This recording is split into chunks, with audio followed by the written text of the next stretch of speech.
স্থাপনায় যুক্তরাষ্ট্রের বোমা হামলার প্রতিবাদে দেশটির লস অ্যাঞ্জেলেসের সিটি হলের সামনে হচ্ছে এই বিক্ষোভে অংশগ্রহণকারীরা ইরানে যুক্তরাষ্ট্রের হামলার তীব্র নিন্দা জানিয়েছেন। পাশাপাশি যুক্তরাষ্ট্রের প্রেসিডেন্ট ডোনাল্ড ট্রাম্পকে ইসরায়েলের প্রধানমন্ত্রী বেনিয়ামিন নেতানিয়াহুর নীতি অনুসরণ না করার দাবিও জানিয়েছেন তারা। যুক্তরাষ্ট্রের এই যুদ্ধে অংশ হওয়া কোনোভাবেই গ্রহণযোগ্য নয়। আমরা এখন আমাদের দেশ ও আমাদের ভবিষ্যৎ নিয়ে চিন্তিত। আমরা আশা করি তারা অবশ্যই সমঝোতা করবে। এদিন নিউ ইয়র্ক জুড়েও নো ওয়ার অন ইরান বলে স্লোগান দিতে থাকে হাজারো বিক্ষোভকারী।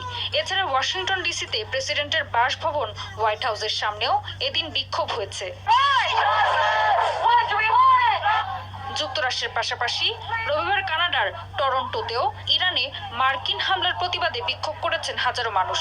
বিক্ষোভে অংশগ্রহণকারীরা কানাডা সরকারের কাছে ইসরায়েলের উপর অস্ত্র নিষেধাজ্ঞা দেওয়ার আহ্বানও জানান। ইরানে অসংখ্য পরিবার আছে, আমাদের পরিবারের সদস্য ও বন্ধু বান্ধবরাও সেখানে রয়েছে। আমি মনে করি যুক্তরাষ্ট্রের অন্যান্য দেশ ও দেশগুলোর মানুষদের অস্ত্র না দিয়ে যুদ্ধ বন্ধ করার জন্য অনুপ্রাণিত করা উচিত। রবিবার ফ্রান্সের রাজধানী প্যারিসেও ইরানে যুক্তরাষ্ট্রের হামলার নিন্দা জানিয়ে প্রতিবাদ সমাবেশ হয়েছে।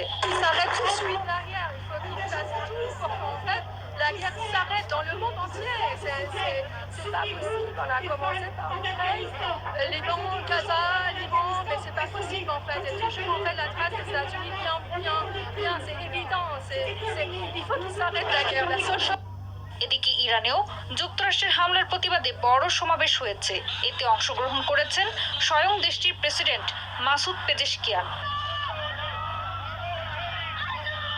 এদিকে ইরানের বিরুদ্ধে যুক্তরাষ্ট্রের অন্যায্য হামলার রেশ ছড়িয়ে পড়েছে এশিয়ার দেশগুলোতেও।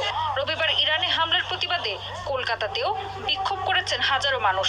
এছাড়া জাপানের রাজধানী টোকিওতেও মার্কিন দূতাবাসের সামনে ইরানের উপর হামলার প্রতিবাদ জানিয়ে বিক্ষোভ করেছেন অসংখ্য জাপানি। ঋতু সাহা, ৭১।